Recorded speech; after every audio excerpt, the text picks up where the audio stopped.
Bom dia a todos, bom dia a todas. Parabéns pela decisão, pela escolha que vocês fizeram de dedicarem horas do dia de vocês e um dia da semana de vocês para estarem aqui reunidos e discutindo sobre um tema que é fundamental, que é o tema da comunicação. E eu amplio o tema da comunicação porque não estamos falando aqui só de rádio e de televisão. Parabenizo vocês, parabenizo a Caerte por ter provocado este momento e agradeço pela confiança depositada ao me trazer para esse ambiente. Não sei se alguns de vocês já tiveram a oportunidade de participar de algum congresso médico. Os congressos médicos, os médicos, antes de começarem a falar, obrigatoriamente, têm que colocar os seus conflitos de interesse na tela. Eles dizem, por exemplo, se aquela pesquisa que eles estavam fazendo é financiada por algum laboratório, se eles estão a trabalho de alguma instituição médica ou não. Eles precisam mostrar os seus conflitos, até para que as pessoas, quando ouvirem as informações, considerem isso. E eu resolvi adotar essa mesma prática todas as vezes que eu vou falar de rádio e de televisão. Então, para começar aqui essa nossa conversa, eu quero mostrar aqui o meu conflito de interesse. Vejam que eu era um menino de calça curta lá no Rio Grande do Sul e eu já fazia parte do Sindicato dos Trabalhadores das Empresas de Radiodifusão e Televisão do Rio Grande do Sul. Ou seja, desde pequenininho eu já estou metido nessa história. E isso significa que boa parte daquilo que eu vou falar para você está diretamente relacionado à paixão que eu tenho por esse assunto. E é importante que vocês saibam, então, que esta minha fala, de alguma maneira, é sim enviesada. Considerem isso na hora de refletir sobre as mensagens que eu estou transmitindo para vocês. Sim, eu sou um apaixonado pelo rádio, sou um apaixonado pela televisão, cada vez mais apaixonado pelo tema da comunicação, como eu pretendo mostrar para vocês. Quero dizer para os meus amigos aqui da área técnica que vocês podem soltar o tempo aqui. A gente tinha combinado que eu ia ganhar um tempinho para fazer o início, então vocês podem soltar o tempo que vai me pautar aqui durante esta conversa. Por que eu sou apaixonado por rádio? Por que eu sou apaixonado por rádio? Bom, tem muitas coisas, mas nós somos, de uma certa maneira, todos apaixonados por rádio. E em qualquer pessoa com quem você conversar, se você falar sobre rádio, ele vai trazer uma lembrança para você. Quando o rádio completou 100 anos, há 2 anos, lá na Rádio CBN, eles tomaram emprestado um programa que eu tinha criado em 2004, que se chama Conte Sua História de São Paulo, e eles transformaram em Conte Sua História no Rádio. Convidamos os ouvintes para contarem as suas histórias no rádio. Aí, escolhemos algumas dessas histórias para ir ao ar, selecionamos. Selecionadas estas histórias, nós pedimos para alguns ouvintes lerem e fizemos um mix. Eu fiz a narração de alguns daqueles textos, colocamos áudios dos ouvintes, sonorizamos com o mestre Cláudio Antônio, que é um mestre nessa área, que tornou aquele produto de altíssima qualidade. Eu vou trazer para vocês aqui um clipe do que nós levamos ao ar, para mostrar para vocês e ilustrar aqui aquilo que talvez muitos de vocês na prática já tenham percebido. Essa relação íntima que as pessoas têm com o rádio.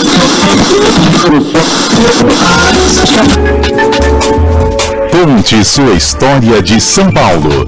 Especial 100 anos de rádio.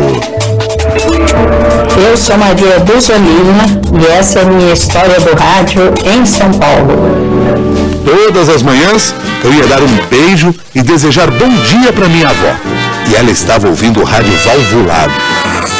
Ela ouvia às 6 horas da manhã o programa do grande Vicente de Porras.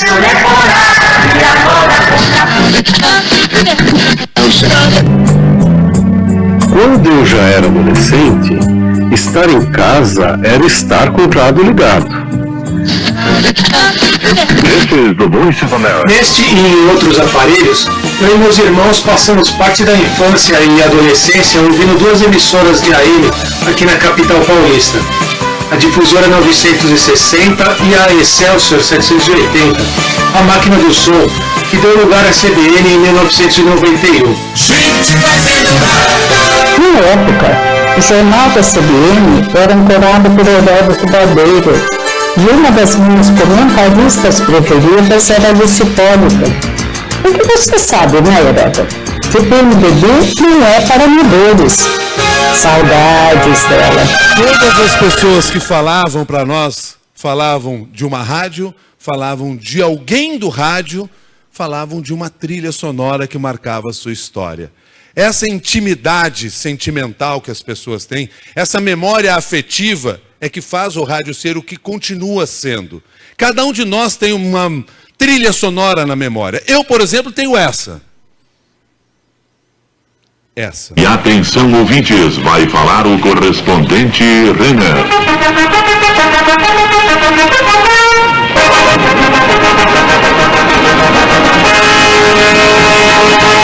Aqui fala o correspondente Renner, editado pelo Departamento de Jornalismo da Rádio Guaíba, com notícias da France Press, UPI, Associated Press, JB, Agência Estado, EBN da Central do Interior da Empresa Jornalística Caldas Júnior. O cara era craque, né? O cara era muito bom e aqueles que sabem da minha história, esse é o meu pai, Milton Ferretti Jung, que me cedeu o meu nome, né? Cedeu para mim o nome dele me chamando de Júnior. Ou me impôs isso chamando de Júnior e me trouxe um legado, um peso também para levar para o restante da minha vida. Eu cresci nesse meio ouvindo a trilha do correspondente Renner. Meu pai era o correspondente Renner. As pessoas se referiam a ele como correspondente Renner. Mas pior do que isso, meu pai me pegava pela mão pequenininho e me levava para o estúdio da Rádio Guaíba de Porto Alegre. E cometi um sacrilégio na época, porque vocês devem lembrar, o estúdio de rádio, na época, era só para os deuses da voz. Ninguém mais entrava lá.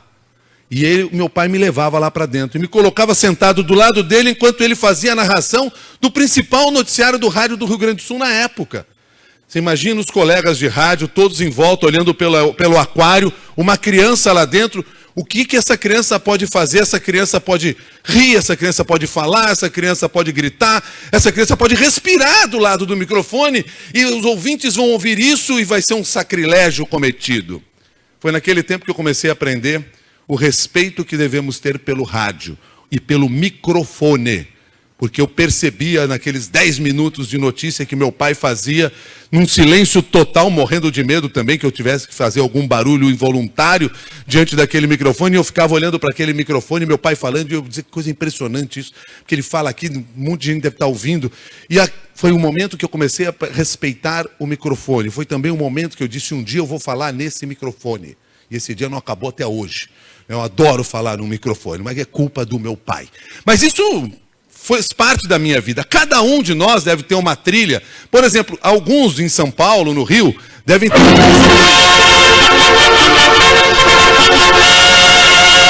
Globo no ar.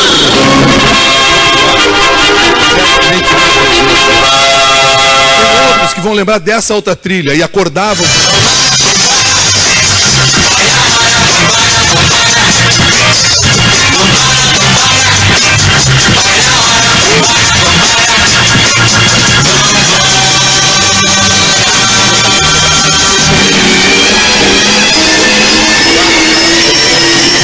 Essa outra música aí na memória afetiva.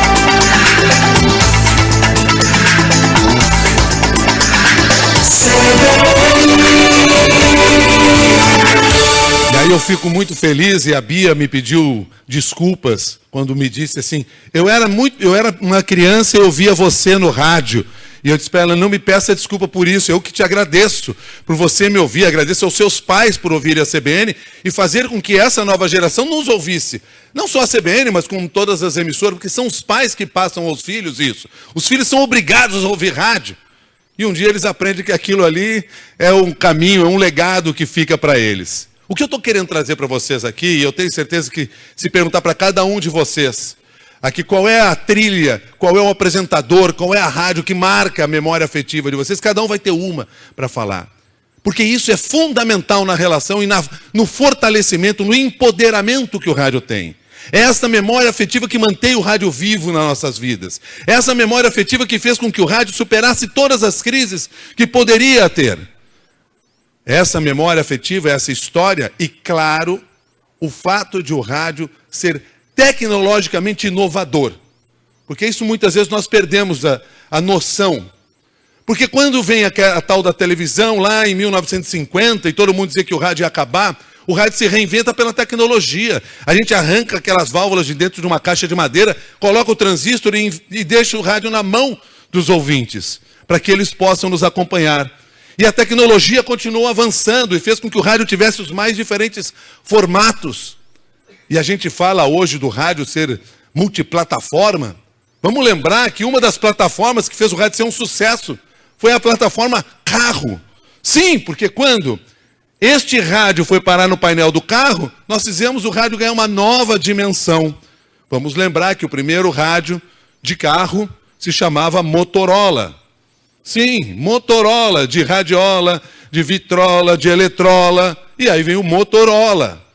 Então vejam que o rádio sempre esteve avançando e ocupando todas as plataformas que se colocavam à disposição. E claro, quando as mídias digitais, as plataformas digitais chegam, o rádio ocupa também esse espaço, não poderia ser diferente. E assim tem sido ao longo de todos os tempos. E superado crises.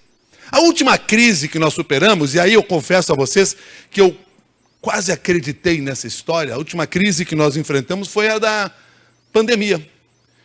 Eu lembro, mais ou menos ali dia 15 de março de 2020, quando lá na Rádio CBN disseram o seguinte: vamos todos para casa, vamos apresentar os programas de casa. E o público todo estaria em casa, e a primeira coisa que veio à mente é assim: mas as pessoas nos ouvem no carro, a nossa audiência no horário de pico, não tem mais horário de pico, acabou a audiência do rádio. E se descobriu, ao longo da pandemia, que não só as pessoas passaram a ouvir mais rádio, como ouvir mais tempo. E, aliás, os números vão mostrar isso. E eu quero dizer para vocês já aqui que o fato de eu ter um olhar enviesado sobre o rádio me obriga a trazer números, dados, informações que dão consistência, porque eu penso. Porque aí a gente elimina um pouco desse viés. E os números confirmam aquilo que a gente está falando aqui no palco. Mas quando isso aconteceu, o que o rádio estava servindo naquele momento da pandemia? Por que ele resistiu ao fato de as pessoas não estarem mais no carro? Porque primeiro ele atendia uma angústia de cada um de nós, que era da desinformação. Não sabíamos o que estava acontecendo, e as pessoas precisavam de informação, foram buscar no rádio. Mas podia ser na televisão, podia ser no jornal, podia ser na internet, podia ser na rede social, e as pessoas até foram buscar em todos os veículos. Mas o rádio tinha uma vantagem, porque como você estava em casa você tinha reunião de trabalho, você tinha que desenvolver projetos, você tinha que dar comida para o gato, você tinha que atender o rapaz do correio na portaria que estava trazendo uma encomenda, você tinha que cuidar dos filhos, e aí você tinha que se informar, e o rádio acompanha você. A televisão, e me desculpem aqueles que são da televisão aqui, mas a televisão a gente sabe, ela é prepotente. Prepotente não na maneira de se fazer, mas o que acontece? Coloca uma tela de televisão num restaurante. Está todo mundo olhando para aquela tela. Hoje não olha mais porque fica olhando para a tela do celular. Né? Então já tiraram a televisão lá de cima da parede, porque ninguém mais quer ver. Mas a imagem chama a sua atenção. Então você ter a imagem competindo com todas essas outras atividades, de alguma maneira prejudicava a sua dinâmica, a sua jornada dentro de casa. E por isso o rádio acaba atendendo isso. E quando eu digo assim que eu quase caí nessa esparrela de que o rádio ia morrer nesse período da pandemia, eu não me culpo por isso, porque quantas previsões erradas nós fizemos ao longo da vida. Teve gente que acreditou que o rádio, ou a radiodifusão, não ia precisar dos telefones celulares. Os telefones celulares foram vistos lá em 2005 como espécies de miçangas para os índios e os novos meios de difusão, de informação, como os aparelhos, enfim, celulares. E essas miçangas estão nas nossas mãos, e a gente não tinha compreendido que, de verdade, esse aparelho de celular é um aparelho de rádio nas nossas mãos. E eu fico feliz, porque no livro Jornalismo de Rádio, que a Bia citou aqui, que foi um dos livros que eu escrevi, aliás, foi o primeiro que eu escrevi, dos 5 que estão aí para serem vendidos, ninguém compra, mas estão para serem vendidos, o importante é isso. Mas os 5, o Jornalismo de Rádio, lá é 2004.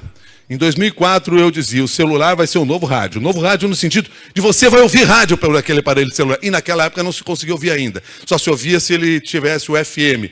E aí veio o iPhone e não colocou o rádio lá a bordo, né? Se deu mal, teve que inventar um outro jeito para a gente fazer ouvir rádio, porque as pessoas foram ouvir rádio. Enfim, o que eu quero mostrar nesse processo todo aqui de vocês... Olá, o que deseja ouvir? Rádio ao vivo, o último episódio de um podcast...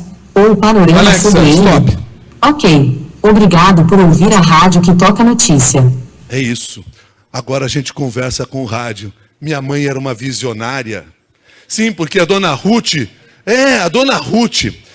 ela tinha 3 filhos. Eu era o do meio, meu irmão mais novo, minha irmã mais velha, né? E aí, a gente ficava em casa, aquela bagunça, né? Gritaria e tal. E entrar o correspondente Renner no ar, minha mãe usava do seguinte argumento: fica quieto, senão o pai de vocês vai ouvir. E a gente acreditava de que o rádio ouvia a gente, né? E de verdade o rádio ouve a gente. Minha mãe já tinha sonhado com a Alexa naquele tempo. Sim, porque nós estamos também nos assistentes de voz. E isso tudo que eu estou mostrando aqui para vocês reforça uma tese que não é minha. Eu deixo claro isso, eu não gosto de roubar as hipóteses e teses de ninguém. Não é minha, mas é de um colega que trabalhou comigo na Rádio CBN há algum tempo. Depois foi ser executivo aqui no Brasil do falecido Twitter. E mais tarde foi ser executivo do falecido Twitter lá nos Estados Unidos. Eu estou me referindo a Leonardo Stamilo. E o Leonardo Stamilo um dia me convenceu o seguinte: sabe uma das coisas que explica o sucesso do rádio? É que ele tem características que são muito próximas das características das novas mídias. E aí a gente elencou 5 dessas características. A primeira delas é a interação. Rádio interativo desde sempre.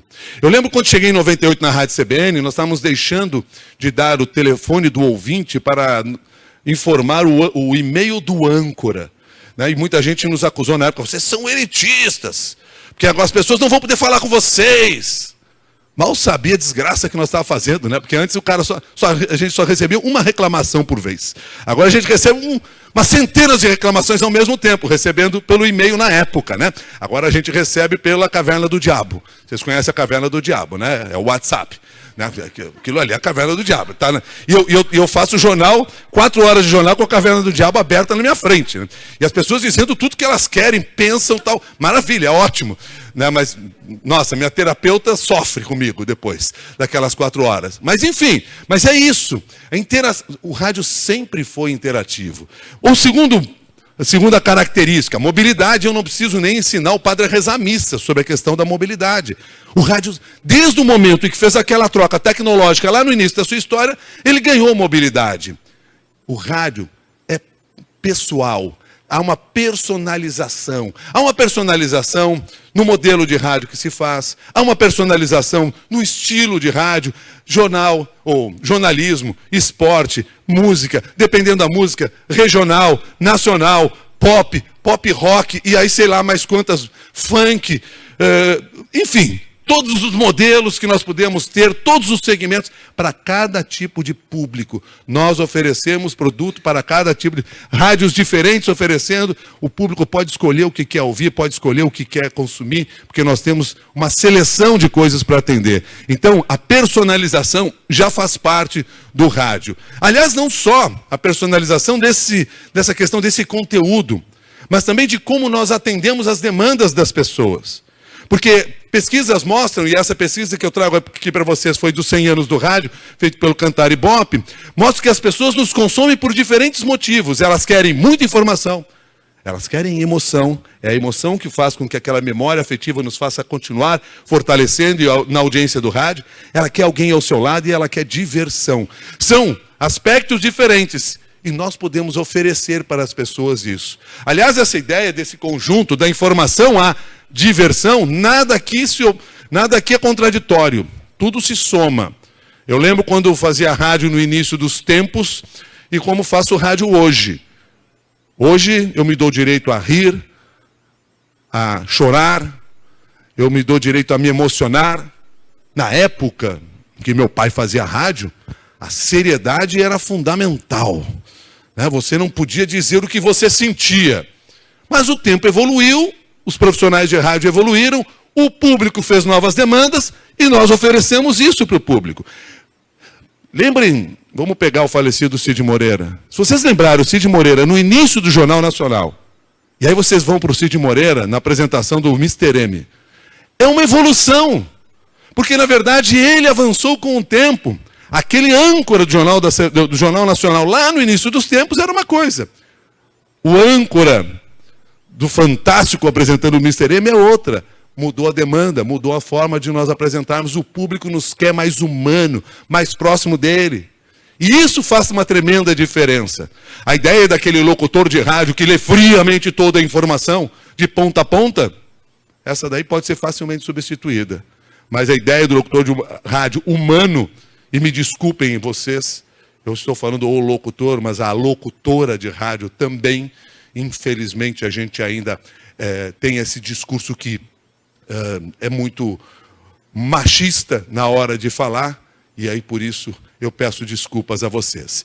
Bom, eu falei aqui de 4 das características do rádio, tem uma 5ª característica que é ser multiplataforma. A gente até eu lembrei para vocês que nós fomos ocupar o painel do carro, é uma plataforma que a gente estava ocupando, e ele é multiplataforma nos vários sentidos, e o ouvinte percebe isso, o ouvinte tem nos acompanhado em diferentes canais, fontes. Esse aqui já são os dados mais recentes do Inside Áudio do Cantar Ibope, mostrando que 78% das pessoas ainda nos acompanham no AM e no FM, mas quase 1/3 da audiência também está no YouTube, ouvindo a gente no YouTube, e eu reforço este ato, porque eu acho muito curioso, as pessoas me escrevem às vezes assim, eu ouço você no YouTube. Eles têm as minhas imagens, nós temos 3 ou 4 câmeras na frente da gente, eu me maquio, não me maquio, né? Mas pelas manhãs, mas o cara me ouve, porque ele sabe que ele está consumindo rádio. E eu vou falar um pouco mais sobre isso, antes de fechar aqui essa nossa conversa, sobre esse cuidado que nós devemos ter. Portanto, o rádio, ele está em todas as plataformas, ele está sendo consumido das diferentes maneiras, e isso fortalece esse nosso veículo. Velocidade, para fechar aqui as 5 características do rádio.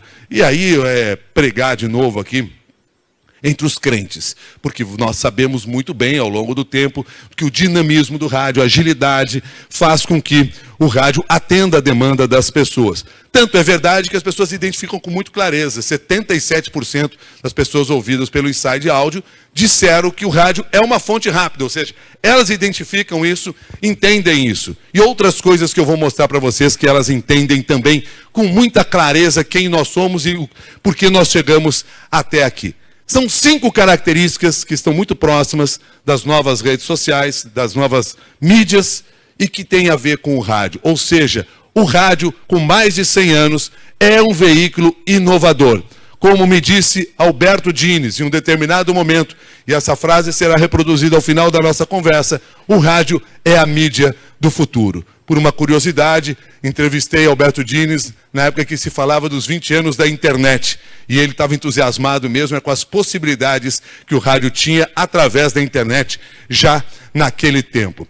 O fato é que todos nós, ou quase todos nós, ouvimos rádio. O Inside Áudio mostra que 91% das pessoas consomem algum tipo de áudio ou consumiram algum tipo de áudio no dia de ontem. 79% ouvem rádio. E aí bate com aquela pesquisa que você trouxe para nós agora há pouco, Berrone, que era de cada 10 catarinenses, 8 ouvem rádio. Bate exatamente com esse dado nacional. 79% das pessoas ouvem rádio. Estão nos consumindo de alguma maneira. E aí eu gosto daquele número lá, e eu mostro para o meu chefe lá na Rádio CBN, eu digo, viu, as pessoas ouvem o jornal da CBN do início ao fim, porque as pessoas estão ouvindo cada vez mais rádio, 3 horas e 55 minutos. O meu programa tem 4 horas, os primeiros 5 eles chegam atrasados. E aí eles ouvem a manhã inteira, eles ficam ouvindo lá o jornal da CBN. Claro que a gente não sabe que não é assim, que as pessoas consomem o rádio, mas isso é apenas só para fazer essa referência. O fato é que as pessoas não só nos ouvem, como estão nos ouvindo por mais tempo. E isso faz uma baita diferença quando nós falamos da economia da atenção, e esse é um outro assunto que eu trato com vocês. Diante de tudo isso, quais são os nossos desafios? O primeiro grande desafio, e eu vou trazer 2 desafios para vocês, o primeiro grande desafio é algo que está atingindo a sociedade contemporânea de uma maneira acachapante. É o que eu identifico como sendo a infoxicação. Nós estamos intoxicados de informação. Nós recebemos uma quantidade absurda de mensagens durante todo o dia. No livro A Mente Organizada, eu ia falar neurocirurgião, mas neurocientista Daniel Levitin, ele publica um dado, que não é dele, é de uma outra pesquisa, e que mostra que em 30 anos quintuplicou a quantidade de informação que cada cidadão recebe. Aí Martin Hilbert, que é um jornalista, faz aquilo que o jornalista gosta de fazer quando pega a pesquisa. Transforma aquilo numa imagem, para as pessoas identificarem, saberem, captarem. E aí o Martin Hilbert diz, sabe o que significa isso? Quintuplicou. É como se você tivesse informação suficiente para preencher 176 jornais. Quem aqui tem tempo para ler um só jornal por dia? E eu gosto de fazer essa pergunta e ver que ninguém responde eu. Porque é sinal de que vocês ouvem rádio, então. Mas, enfim, quem consegue ouvir um jornal por dia? Mas você recebe informação suficiente para preencher 176 jornais, sem perceber. É uma quantidade de estímulos. Estímulos que vocês estão recebendo desde a hora que acordaram. Sim, nós acordamos e já estamos recebendo mensagem. Vocês estão aqui recebendo mensagens de diferentes fontes. Eu estou falando, tem números aqui, tem o WhatsApp de vocês conversando com vocês nesse momento. E aí todo mundo levantou a cabeça para mim agora, porque eu falei isso, né, para fazer de conta que não está olhando para o WhatsApp, mas eu entendo plenamente, porque nós sofremos com isso. Tem um filósofo chamado Alain de Botton, ele é autor do livro Notícia, o Guia do Usuário, e o Alain de Botton, ele identificou que a sociedade contemporânea está doente. Diz que nós somos viciados em notícia. E a Bia fez ali aquela descrição, né, sobre a minha história, e me citou como gremista. Eu, com a prepotência que um jornalista, gaúcho, gremista e leonino se dá o direito de ter, porque sim, você imagina, jornalista acha que é o dono da verdade. Gaúcho pensa que nasceu num país, né? Gremista se diz imortal. Eu vi ontem, né? Enfim. E leonino, o cara acha que é o rei da floresta. Então, me dá esse direito, a terapia me permite falar isso da minha prepotência. Mas do alto da minha prepotência, eu não gosto desse diagnóstico do Alain de Botton. E eu vou dizer para vocês, e espero que vocês concordem comigo. Primeiro, porque se é verdade que nós somos viciados em notícia, e eu sou um jornalista que forneço para vocês isso, eu deixo de ser um jornalista e viro um traficante de drogas. E minha mãe não pagou 4 anos de PUC no Rio Grande do Sul para isso. Então eu não gosto disso. Mas principalmente, é porque de verdade nós não somos viciados em notícia. Nós somos viciados em informação. Nem toda informação é notícia. Você acorda de manhã, a primeira coisa que você faz, antes de dar um beijo na sua mulher amada, é olhar o seu WhatsApp. E não tentem dar o beijo na mulher amada, porque vocês vão se surpreender, ela também está olhando o WhatsApp. Então, deixa olhar, olha o WhatsApp e depois você dá o beijo, não tem problema. Mas é isso que acontece. E aí você vai para o café da manhã olhando o celular e respondendo para as pessoas. E você manda uma mensagem, manda lá para o Carlos, manda lá para o Marco, manda lá para o Ivan, e eles não te respondem. Passaram-se 1 minuto. E ele não te respondeu até agora, que absurdo. O que ele está fazendo? 6 horas da manhã que ele não respondeu o meu WhatsApp. Então, o que eu quero dizer é que nós não somos viciados em notícia e nem acredito que somos viciados em informação. Para mim, nós temos outra doença. Nós sofremos de ansiedade informacional. Se eu não fornecer o tempo inteiro informação para você, alguma mensagem para você, você sofre. Vou contar uma historinha que aconteceu, não foi ontem não, no aeroporto de Congonhas, tá? Foi há algum tempo no aeroporto de Bariloche. Isso é um grupo de turistas brasileiros que lá estava no final das férias, naquelas condições que você imagina no fim de umas férias. Termina as férias em Bariloche, você está com todas as roupas sujas na mala, precisando voltar para o Brasil, seu cartão de crédito está estourado, né? Você tem que bater ponto no dia seguinte, porque seu chefe está esperando, é o final das suas férias, e o pessoal não conseguia embarcar nos aviões, porque teve uma nevasca. Os aviões nem chegavam e nem saíam lá de Bariloche. Aí todo mundo revoltado, foi para a rede social, escreveu aqui, escreveu acolá. Nós estávamos lá na redação da CBN, começamos a receber essas mensagens, conversamos com algumas pessoas, entrevistamos, reportagem foi ao ar no Jornal da CBN. Quando a reportagem foi ao ar no Jornal da CBN, eu fiquei impressionado. Eu fiquei impressionado com a prioridade. O que aquelas pessoas que estavam lá no aeroporto de Bariloche, tentando voltar para o Brasil, algumas 2, 3 dias lá presos, estavam necessitando. Vamos ouvir 2 falas e prestem atenção na primeira coisa que essas pessoas reclamam. Os centros que estão aqui desde sexta-feira estão simplesmente sem nenhuma informação, sem comida, sem hotel e sem transporte, sem condições. Está todo mundo aqui no mesmo sofrimento por falta de informação. A Aerolíneas agora começou a oferecer um micro-ônibus para Buenos Aires, mas...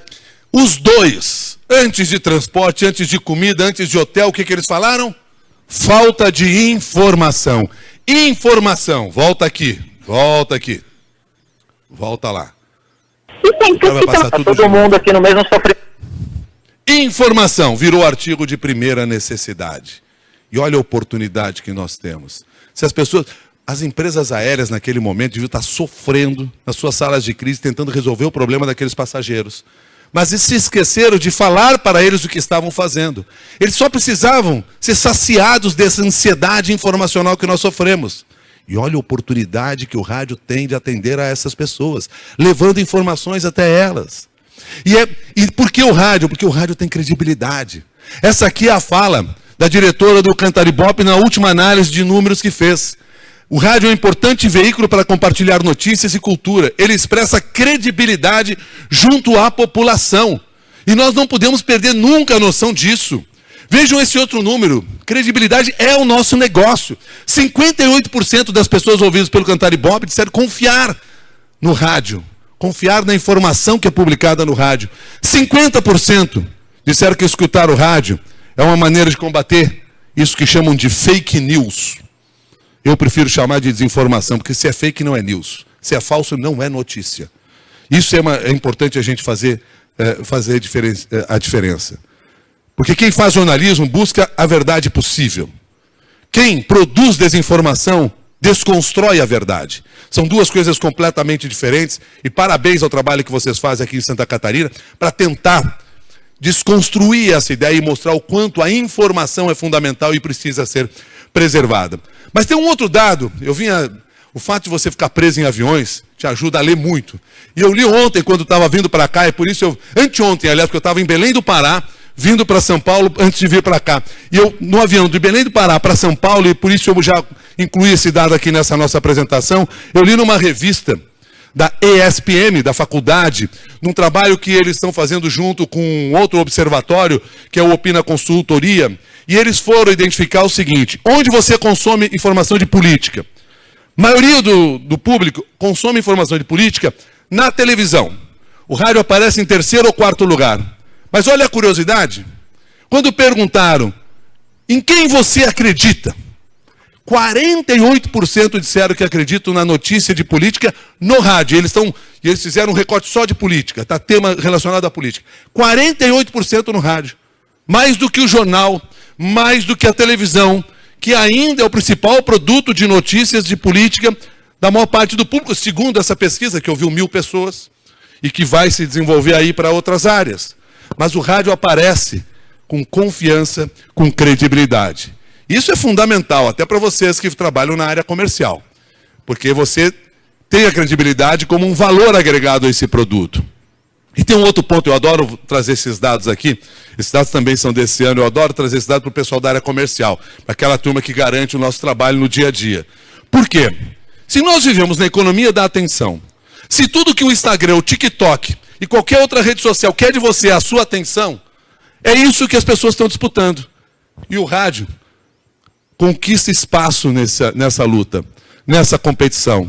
Porque o rádio, 83% das pessoas ouvidas nesta pesquisa escutam campanhas ou outras ações publicitárias no rádio. 54%, e para mim esse é um percentual mais importante, foram impactadas por comerciais. Primeira coisa que você faz quando você entra no TikTok, aparece um comercial. Quando você entra no YouTube, aparece um comercial, você só fica esperando os 4 segundos para dar o clique ali e pular no comercial. Você nem sabe que marca apareceu na sua frente. Você clica. E é curioso porque aquilo ali é calculado em favor da marca, como se as pessoas tivessem consumido aquela marca. No rádio, ele ouve os 30 segundos do comercial que o cara oferece, com todo o seu conteúdo para ele. A economia da atenção no rádio funciona e funciona muito bem. Isso é um diferencial e muitas vezes a gente se espanta com os números de visualização das mídias digitais e esquece de mostrar este dado para o dono da marca. Porque a gente fica trabalhando com a ideia, nossa, mas é lá no Instagram que a turma tá. Mas eles absorvem realmente aquela sua marca? Bom, turma da rede social está por aí, o Bruno, cadê o Bruno? Bruno vai falar, tá lá o Bruno vai conversar com vocês um pouco mais tarde aí, vai falar de rede social, vai falar também sobre mídias digitais e ele vai aprofundar muito melhor tudo isso. Mas o que eu quero mostrar para você é que esse valor da credibilidade nós não podemos abrir mão jamais. Eu disse que nós temos 2 desafios. E essa questão da infoxicação é uma oportunidade para nós. Porque nós podemos oferecer uma informação mais precisa, com curadoria, contextualizada e também uma informação com credibilidade. E aí eu preciso fazer mais um parênteses aqui. O meu modelo mental é do radiojornalismo, tá, gente?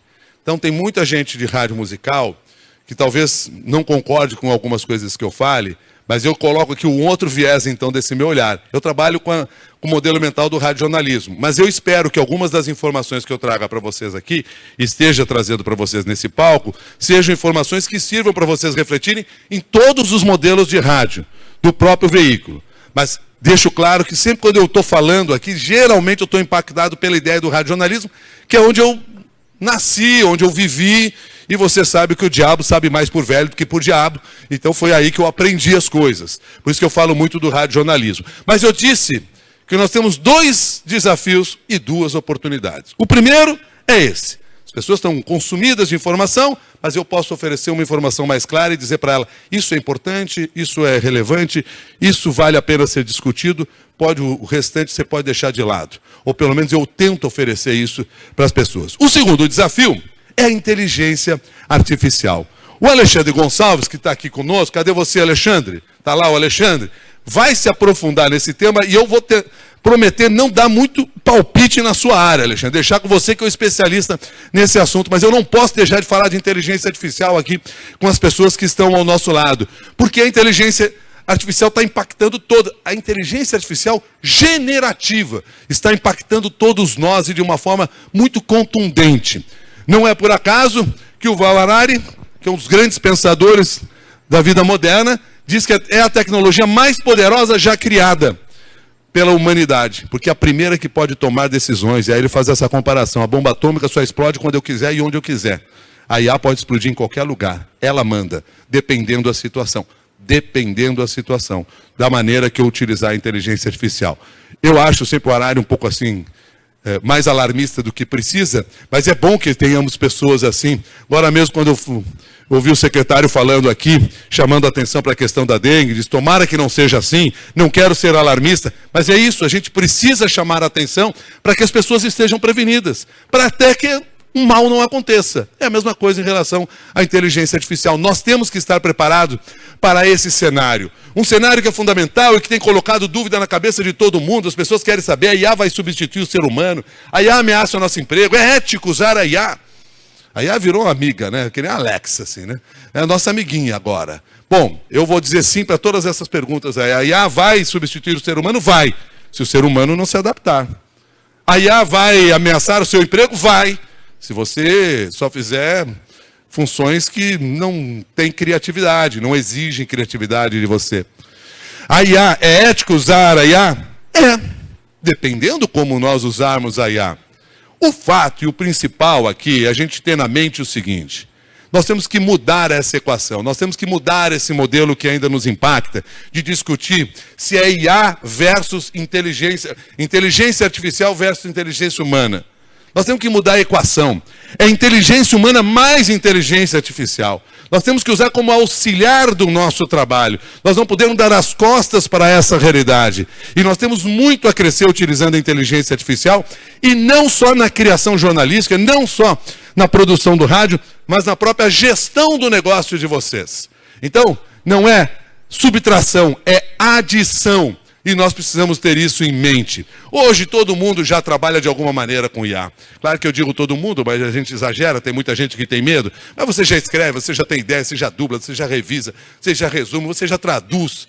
Gente, até um tempo atrás você queria degravar uma entrevista.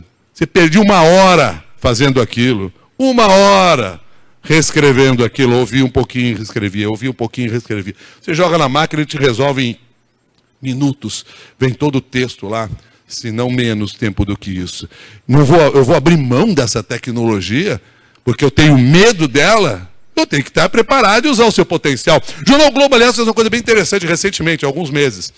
Eles usaram inteligência artificial e eles têm investido nessa ideia para fazer uma reportagem que só era possível com a inteligência artificial. Eles fizeram uma análise nos 600 mil discursos deste século no Congresso Nacional.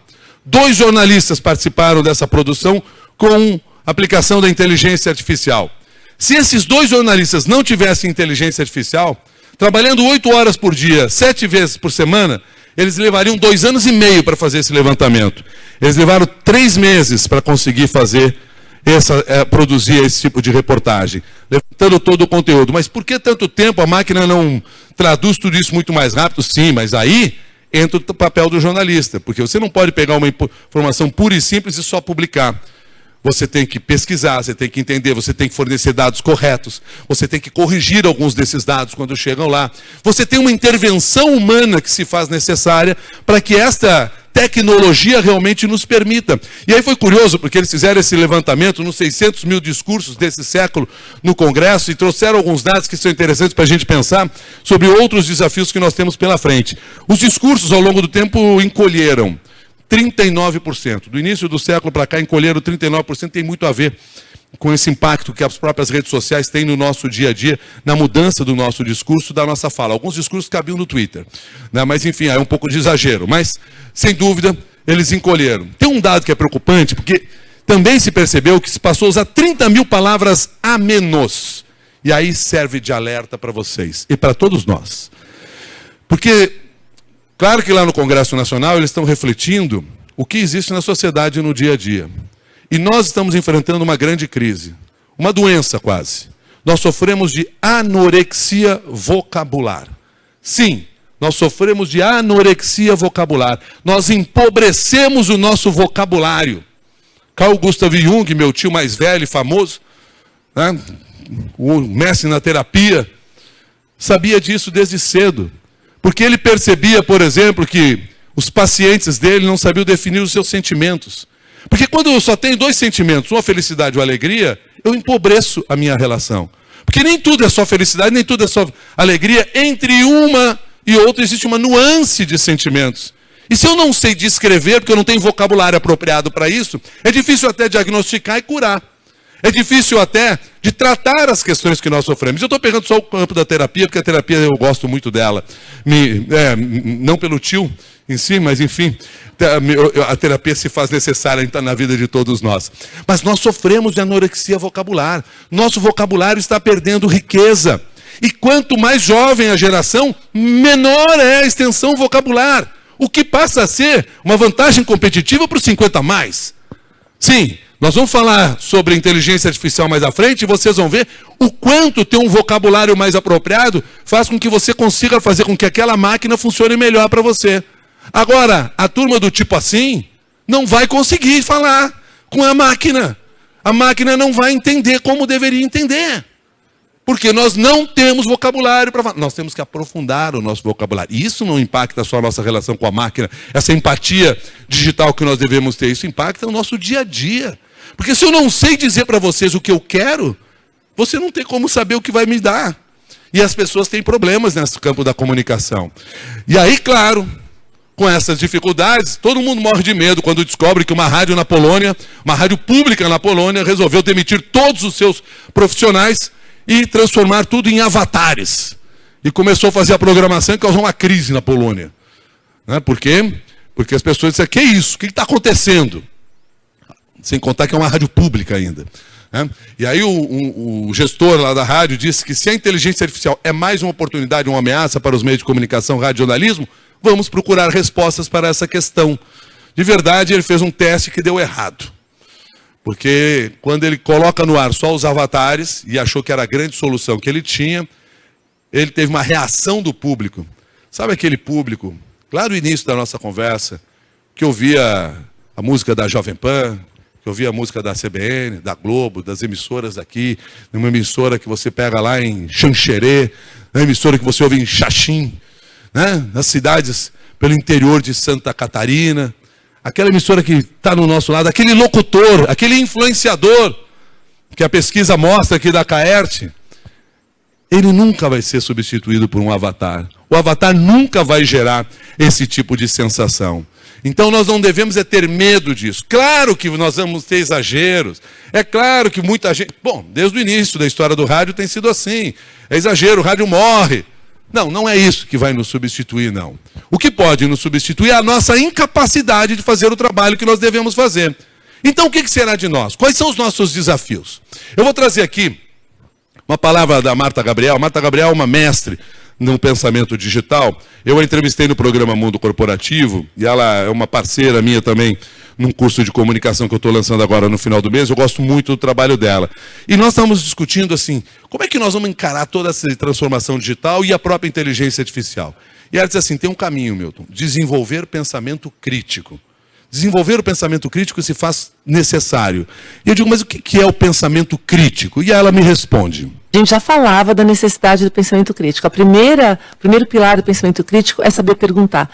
Quando veio o ChatGPT, todo mundo começou a entender o quanto que a pergunta ilumina e o quanto que ela te dá os próximos passos. Então, o líder do futuro tem que saber perguntar, tem que lutar contra os vieses cognitivos, tem que entender de argumentação, lógica, retórica, tem que entender, que senão você não consegue nem falar com essas ferramentas ou entender o que elas falam de volta para você, e tem que ter valores humanos, que os valores humanos são super importantes.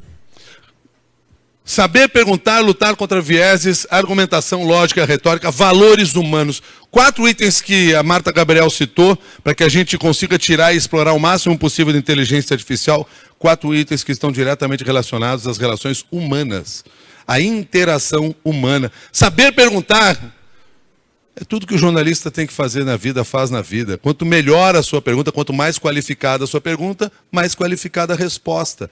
Saber perguntar faz parte do nosso dia a dia. Lutar contra os vieses, eu falei isso agora há pouco aqui para vocês, porque nós temos que lutar contra vieses inconscientes. Tempos atrás, conversando com o CEO, e ele me comentou alguma coisa que ele ia dizer numa palestra XYZ, lá, e aí eu disse assim, o senhor tem que cuidar com os vieses inconscientes, o senhor está falando... Ele disse, não, mas eu não tenho viés inconscientes. Não, o senhor tem, por isso que ele é inconsciente.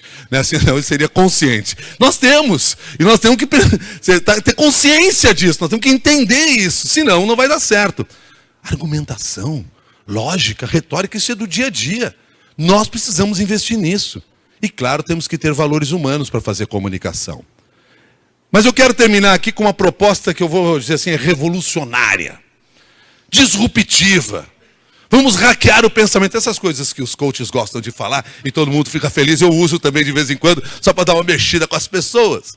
Mas enfim, eu quero fazer uma proposta revolucionária para vocês que fazem rádio. E principalmente para vocês que são profissionais, ratos de redação. Porque isso vai ser um diferencial na nossa vida. Nós vamos ter que voltar às origens. Lamento dizer para vocês, sim. A minha proposta é vamos reaprender a escrever no rádio? Vamos fazer isso? Sim. Vamos repensar a forma que a gente escreve no rádio? Ou você acha que copiar o texto do portal G1, para o pobre do apresentador ler, é escrever para o rádio? Não, é só cópia. Porque escrever para o rádio tem características muito típicas. Ao escrever para quem ouve, você escreve para quem fala. Isso é uma diferença. É uma das coisas que mais me incomodam hoje na produção do rádio. É a qualidade do nosso texto. E veja, parece uma coisa tão básica. Vamos voltar então para as nossas origens. Vamos repensar a forma de escrever. Porque talvez seja por aí que a gente vai conseguir tocar ainda mais o coração das pessoas. Porque se for ler aquele texto que saiu lá no jornal O Globo, foi escrito para quem lê e não para quem ouve, o ouvinte vai perceber a distância entre o que eu estou dizendo e o que você está recebendo. E comunicação não é o que eu digo ou o que você entende. E se o meu ouvinte não entende, ou não percebe que eu falei aquilo para ele, não vai ter memória afetiva, não vai ter intimidade emocional. Quem escreve para o rádio, ensinou o professor Ivan Tubal, um professor catalão, que eu tive a oportunidade de conhecer em pesquisa, e ele conta que quem escreve para o rádio deve ouvir a algaravia da rua, ordená-la, limpá-la um pouco e devolvê-la, levemente melhorada a seus emissores, procurando que esses sigam conhecendo como sua. Isso é um segredo. Você vai para a rua, ouve o barulho das pessoas, sim, porque Se é para fazer rádio jornalista, tem que estar na rua, gente. Desculpa. Jornalismo de gabinete não funciona mais. O cara tem que estar lá fora, tem que estar ouvindo as pessoas. Aliás, sempre teve que estar lá fora. Né? Mas você tem que ouvir as pessoas, saber o que elas estão falando. Aí você pega aquele material delas, dá uma melhorada, uma limpada e oferece para elas, mas ela tem que continuar reconhecendo como sendo dela aquela informação. Eu, de uma maneira assim mais simplória, ou simples, e eu gosto de lembrar que para mim o mantra da boa comunicação é ser simples, direto e objetivo, eu resumiria isso que o professor Ivan Tubal, com a sua genialidade, nos ensinou lá no início dos tempos, dizendo aqui o seguinte para vocês: nós temos que fazer o quê? Falar a língua das pessoas.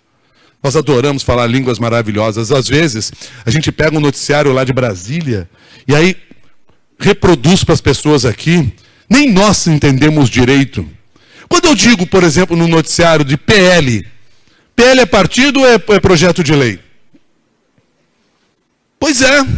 E a gente acha que todo mundo vai saber. E quando a gente fala da PEC, né, PEC, todo mundo sabe o que é PEC? Ah, eu sei, é proposta de emenda à Constituição. Sim, você sabe. Mas será que todas as pessoas sabem o que é PEC? E a gente repete isso aos borbotões. Eu estou só pegando esses exemplos, tá, gente? Tem outros aí muito mais complexos. Pega a turma do futebol lá. Nossa, ouve o Roger falando. Meu querido Roger lá, infelizmente foi para o Inter. Mas enfim, né? Ele fala bonito tal de vez em quando, mas eu não entendo algumas coisas que ele fala. Ouve o Tite falando. Tem que falar a língua das pessoas, como elas entendem. E isso nós temos que fazer no rádio. E aí eu vou pegar um ensinamento aqui, fechando essa nossa conversa, um ensinamento que é do Rui Castro. Ele escreveu um artigo sobre como escrever bem, e a ideia dele é a seguinte: ninguém escreve bem, fiquem tranquilos, a gente só reescreve bem. E aí vai o exemplo para vocês. Por quê? Porque ele diz o seguinte: o segredo está em reescrever, em ler o que você acabou de escrever, enxergar os excessos, as impropriedades, as palavras, as frases obscuras e meter-lhes a caneta, ele diz. Ou seja, ser simples, direto e objetivo. Pode parecer meio assim, óbvio que eu estou dizendo para vocês aqui. Mas, gente, investir num texto melhor vai qualificar o rádio e vai fazer com que as pessoas se aproximem da gente.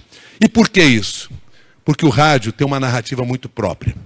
Esse cara que está aí na tela é Michel Alcoforado, antropólogo, conhecedor do comportamento humano, estudioso, pesquisador, também meu parceiro nesse curso de comunicação. E aqui essa entrevista que ele vai dar, um spoiler para vocês, spoiler não, um jabá para vocês, né? Desculpa, que é o seguinte: essa moça que está do lado esquerdo ali, também é conhecida como minha esposa, se chama Abigail Costa, hoje psicóloga formada, jornalista durante muitos anos. E ela tem esse programa 10% Mais, junto com a Simone, que também é psicóloga. E eles fazem entrevistas toda quarta-feira ao meio-dia. E aí eles foram entrevistar o Michel Alcoforado e eu me meti na entrevista, mandei uma pergunta lá para ela, assim, pergunta para ele sobre áudio, sobre rádio, né? Quero saber o que ele tem para falar. E o Michel tem umas ideias muito loucas, muito legais. E ele deu uma lição ali para nós, que nós precisamos ter atento. Nós que nos entusiasmamos com todas as tecnologias que estão à disposição, precisamos jamais perder a noção disso. Vamos ouvir como ele define o que é fazer rádio.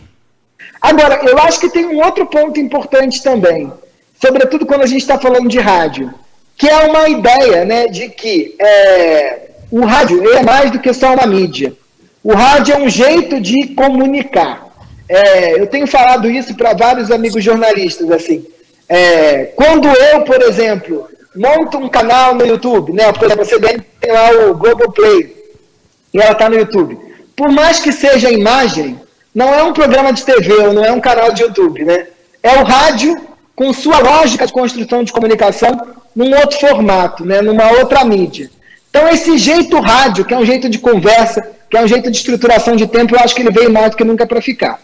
O rádio é mais do que uma mídia. O rádio é um jeito de se comunicar. Não é porque eu tenho 3, 4 câmeras na minha volta que muda a minha maneira de fazer aquele veículo. Até porque se eu quiser apresentar ali no estúdio de rádio e na rádio, como se estivesse na televisão, vou fazer televisão.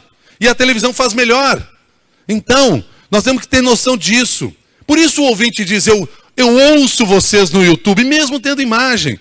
Porque mesmo que ele tenha imagem, mesmo que ele esteja vendo a imagem, é através do ouvido que ele está captando essa emoção, que ele está captando essa informação, essa mensagem que nós estamos emitindo. Nós não podemos abrir mão disso jamais.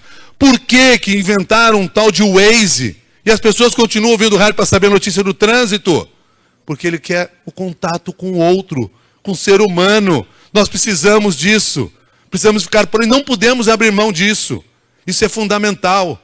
Por que que a senhora ainda quer ouvir a hora da Ave Maria às 6 da tarde? Porque aquilo é um companheiro para ela. Ah, mas na CBN vocês não têm não. Claro, é outro modelo. É outro público. Vamos adaptar. Mas eu tenho outras formas de falar com esse meu público também e conteúdos para oferecer.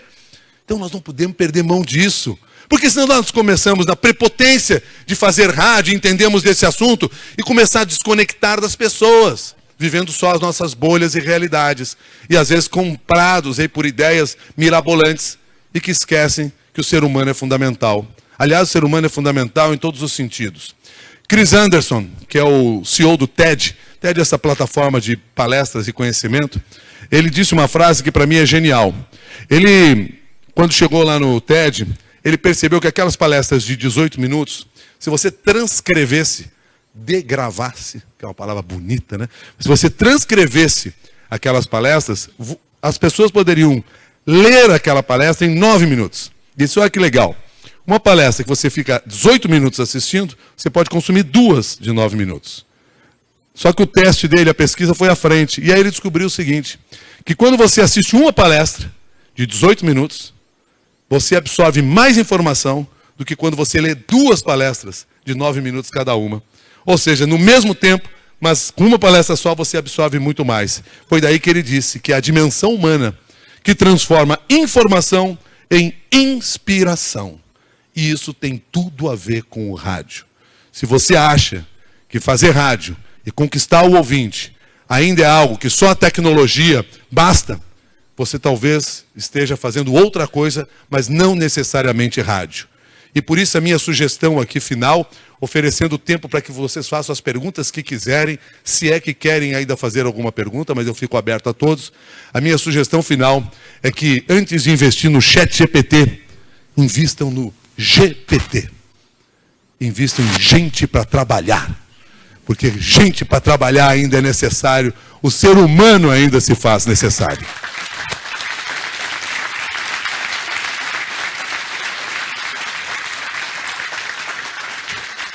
Alberto Diniz diz que o rádio é a mídia do futuro, nós estamos vivendo esse futuro agora. Muito obrigado pelo carinho, pela gentileza de vocês. Esse QR Code aqui, se tiver tudo certo nele, encaminha para aquele curso de comunicação que eu estou lançando no final do mês. Vocês não precisam fazer o curso, mas podem colocar nas redes sociais de vocês, convidando o público de vocês para fazer esse curso de comunicação. Eu fico à disposição, não sei se vamos ter perguntas.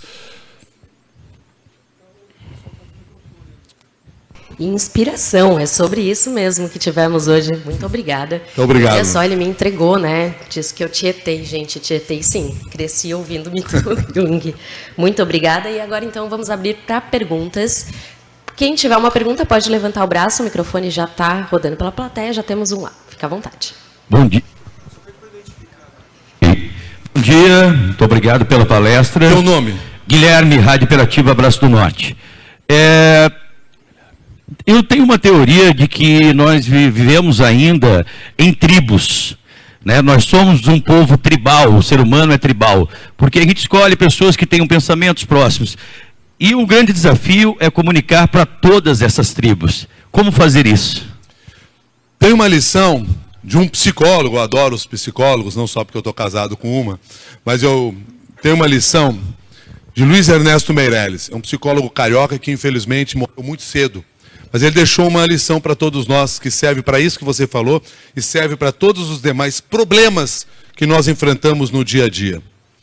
Ele diz o seguinte, somos indivíduos que vivemos em sociedade. E temos uma tribo em torno de nós, usando a palavra que você utilizou. São aquelas pessoas que agem e pensam como nós. Adoramos viver entre eles. Existe, porém, um número maior de pessoas que só pensa ou que só age como nós. Essas pessoas a gente costuma chamar de estranhos, mas são necessários na nossa vida. O grande problema, a grande encrenca, é que a maior parte das pessoas que vivem nesta sociedade, elas nem pensam, nem agem como nós. E a essas nós chamamos de insuportáveis. Sim, e eu adoro falar isso e ficar olhando, e queria ter um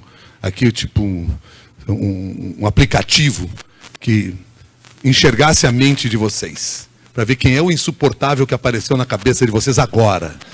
Sim, insuportável aquele colorado que estava gritando na janela do hotel ontem. Só porque ganhou do Fluminense 2-0, mal sabe que me salvou. Foi o melhor resultado que eu tive ontem no Campeonato Brasileiro, foi a vitória do Inter. E a turma do Grêmio tá triste porque o Roger foi para lá. Ainda bem, vai nos salvar, senão a gente ia cair de novo. Bom, insuportável é o cara que estaciona o carro na vaga do lado, meu, mal posso abrir minha porta. Esse cara é insuportável. Insuportável é meu chefe. Ah, meu chefe é insuportável. Eu chego lá, entrego a matéria, acho que é super boa e ele reclama. Não, mas não é isso, quem sabe. Insuportável são os nossos assessores. Insuportável é o secretário. Eu falo uma coisa, o secretário diz, não é isso, é assado. Insuportável é toda aquela pessoa que nos faz pensar. E aí que está o segredo. O que Luiz Ernesto Meirelles nos propõe? Que a gente faça esse movimento em direção às pessoas, saia de dentro dessa nossa tribo, que só age e pensa como nós, que é aquela turma que eu publico uma coisa no Instagram, ele bate palminha, né? E vá para esse grupo que nem pensa e nem age. E abra os ouvidos. Escuta ativa. Entenda o que ele faz. Por que ele pensa dessa maneira? E quem sabe, neste exercício, você não vai encontrar um ponto em comum. E a partir desse ponto em comum, você trabalha uma relação com aquela pessoa. E vai deixar de ser insuportável, porque você também é insuportável para ele, fica tranquilo. Né? Vai deixar de ser insuportável? Talvez não, mas a gente vai aprender. Porque quando você tem pessoas numa sala de reuniões, que bate palma para tudo que você fala, morre ali. Agora, se você tem alguém lá na sala, aquele colega chato, insuportável, todas as vezes que eu apresento o projeto, diz, mas não é bem assim, né? Nós temos que considerar, aquilo me faz pensar. E todas as vezes que alguém me faz pensar e refletir, eu avanço. O fato de eu não precisar pensar, tudo que eu falo vocês engolem, é simples. E aí a gente não avança no mundo. Então, nosso exercício, e aí respondendo diretamente a sua pergunta, nós temos que abrir os ouvidos para aquilo que as pessoas estão falando. Entender o porquê elas falam daquela maneira. E jamais ter a prepotência de achar que a verdade é toda minha. Eles não sabem o que estão fazendo. Vamos entender por que eles fazem isso. É a única maneira de compreender a realidade do outro e, quem sabe, entregar, como nós estamos falando em rádio, um produto que atenda também a estas pessoas. Diga lá, tem mais uma pergunta aqui? Lá. Tenho. Milton, também sou leonino, do dia 12 de agosto. Temos os mesmos problemas aqui. Sabe que, desculpa, não é nenhuma pergunta, algumas colocações que eu acho que corroboram com tudo aquilo que você colocou. Eu represento a Rádio Cidade, também Rádio 102 e Rádio Monte Carlo, são 3 emissoras do Grupo Catarinense de Rádios, que existe aqui em Santa Catarina.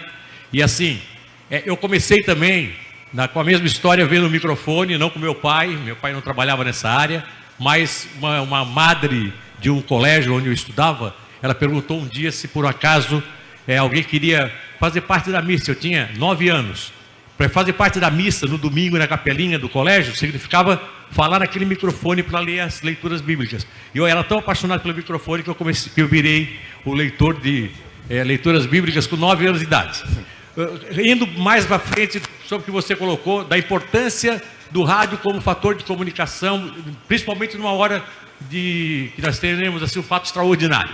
Nós tivemos recentemente em Tubarão, uma cidade que foi atingida por uma grande enchente em 74. Nós tivemos agora quase uma reedição dessa tragédia, numa noite do dia 5 de maio do ano de 2020. De 2022, tá? E nesta noite, nós, por questões até interessantes, nós ficamos no ar, nós resolvemos ficar no ar. O rio estava subindo e baixando. Num certo momento ele baixou, todo mundo achava que não ia acontecer mais nada. Outras emissoras co-irmãs desligaram, saíram do ar, né, fecharam. Nós resolvemos ficar. E aí, por volta de 1h da manhã, nós éramos o único meio de comunicação que estava ligado e fomos a voz das autoridades para fazer as pessoas evacuarem o centro da cidade, onde estava começando uma enchente. E aí eu vou mais além daquilo, a importância que nós tivemos daquele fato, que aquilo foi assim, não foi bacana porque era uma tragédia, mas foi um fato importante, porque a maioria da sociedade dizia, vocês nos alertaram, vocês ajudaram a gente a agir. E também eu tive um fato mais recente no Rio Grande do Sul, e aí eu virei um assíduo acompanhante da Rádio Gaúcha. Você conhece muito bem, o trabalho deles também é fantástico, né? E toda a enchente do Rio Grande do Sul, eu acompanhei através da Rádio Gaúcha. Mesmo com as imagens, eu queria ouvir os locutores, o que eles diziam, aqueles repórteres entravam falando. A importância desse contato humano, mesmo com as imagens, mesmo com a difusão de imagens que nós tivemos no Rio Grande do Sul. Ouvir a Rádio Gaúcha, né, uma irmã nossa, uma das mais famosas, mais bem preparadas em jornalismo do Brasil, foi uma coisa assim, salutar para mim na minha profissão como radialista. Eu fiquei noites, inclusive a minha esposa dizia, vai dormir, cara. Eu não saía, não largava o rádio para se manter em casa ouvindo a Rádio Gaúcha. Eu acho que o rádio, nesse momento, é sem dúvida o veículo de comunicação mais importante. Na hora das tragédias, inclusive, é o rádio aquele que mais facilidade tem de comunicar isso para todo mundo. Nas grandes coberturas. Obrigado por esse testemunho. Eu que agradeço. E, aliás, nós temos coisas em comuns. Porque também eu ouvia logo se acorda durante o período lá do Rio Grande do Sul, eu acordava às 4 horas da manhã ouvindo a Rádio Gaúcha para saber o que estava acontecendo lá ao longo do tempo e poder contar depois ali na CBN.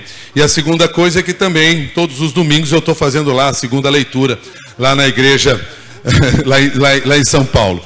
E é curioso porque a igreja faz parte da nossa vida, né?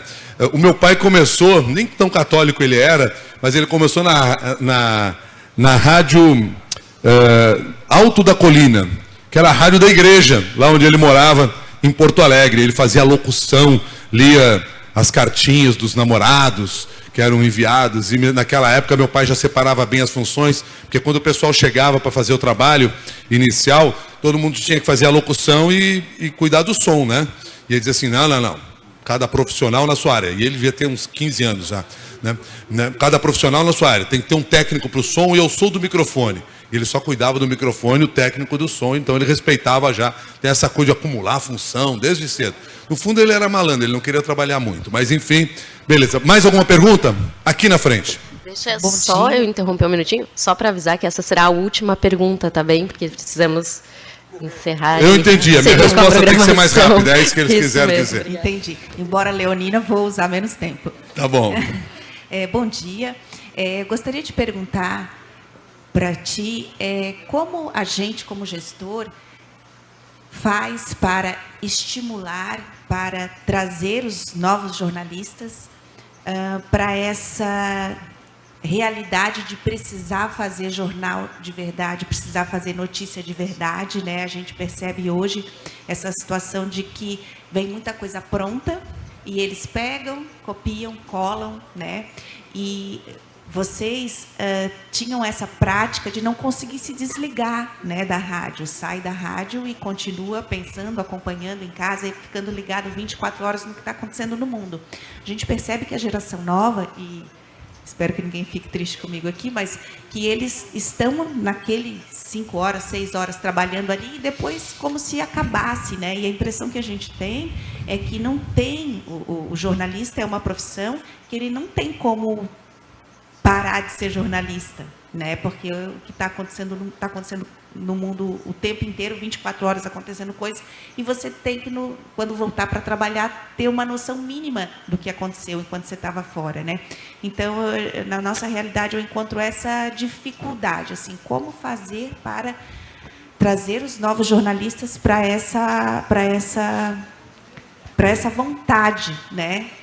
Primeiro, seja insuportável com eles. Sim, cobre o texto que ele escreveu, fale e discuta a reportagem. Não deixe aquela pessoa isolada, porque muitas vezes ele não sabe que está fazendo errado. Mas nós, como gestores que somos, eu não sou um gestor, mas estou falando aqui em nome dos gestores agora, muitas vezes estamos preocupados com uma série de outras atividades dentro da emissora e deixamos que as pessoas resolvam os seus problemas lá na redação. Se você percebe isso, vá participar ativamente, cobre isso de uma melhor qualidade, que esta é uma maneira de alertar aquela pessoa. E tem uma coisa que é muito legal das novas gerações. Eles querem ouvir você. Eles sim querem ser cobrados. Eles querem se ver importantes. Eles querem saber que o trabalho que ele está fazendo lá importa de alguma maneira. E isso é fundamental. Sim, os jovens querem feedback. Primeiro, um susto que eu recebi quando estava apresentando o Jornal da CBN, uma produtora que recente tinha chegado, era estagiária, e ela entrou no estúdio lá que eu estava gravando, ela disse assim, ela estava uma semana lá, e ela disse assim, Milton, eu queria um feedback seu sobre o meu trabalho. Eu olhei para ela, quase disse, eu vou no banheiro, já volto. Eu digo, nossa, uma semana ela está aqui, eu nem prestei atenção no trabalho dela até agora, eu não sei nem dizer o que eu falo para ela, tadinha, ela deve estar cheia de expectativa para que eu diga uma coisa bonita. Né? E aí eu devo ter feito aquilo que o locutor de rádio faz quando não tem o que dizer, né? Dá a temperatura, a hora, tal, dá uma enganada, passa ali, tal, ganha um tempo para pensar. Feedback ela queria. Sim, os jovens querem se sentir importantes. E se você for até ele e cobrar coisas dele, com diálogo, com generosidade, com ensinamento, e não o cobrar, faça esse negócio direito, aí não vai funcionar. Conversa com ele, abre os seus olhos, ouve o que ele tem a dizer, ouça a história dele. E talvez até você entenda por que ele não se aprofunda tanto num determinado texto. E talvez você tenha até soluções para ele. Para mim, claramente, é essa proximidade que vai fazer com que ele melhore. É claro que o jovem de hoje tem outros estímulos diferentes dos nossos. Bem diferentes dos nossos, do que nós tínhamos no passado. E nós temos que entender essa realidade. Tendo consciência dessa realidade, fica mais fácil de trabalhar com as novas gerações, que são as gerações que vão fazer com que o rádio continue forte. Gente, obrigado aí pela atenção de vocês, um beijo grande para vocês, estou sempre à disposição quando vocês quiserem.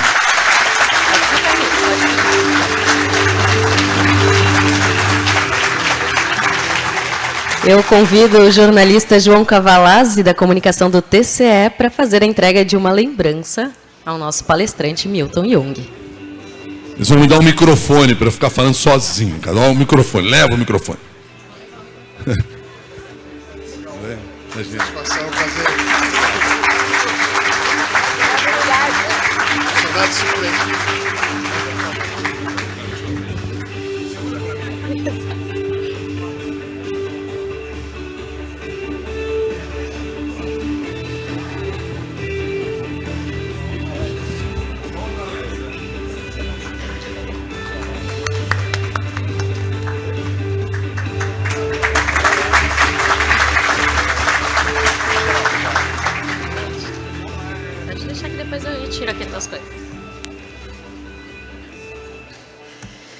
Pessoal, nós vamos fazer então uma pequena pausa para um coffee break, que será servido na sala Ingleses. É só subir as escadas, a sala está à esquerda, e nós voltaremos pontualmente em 10 minutos, tá bem?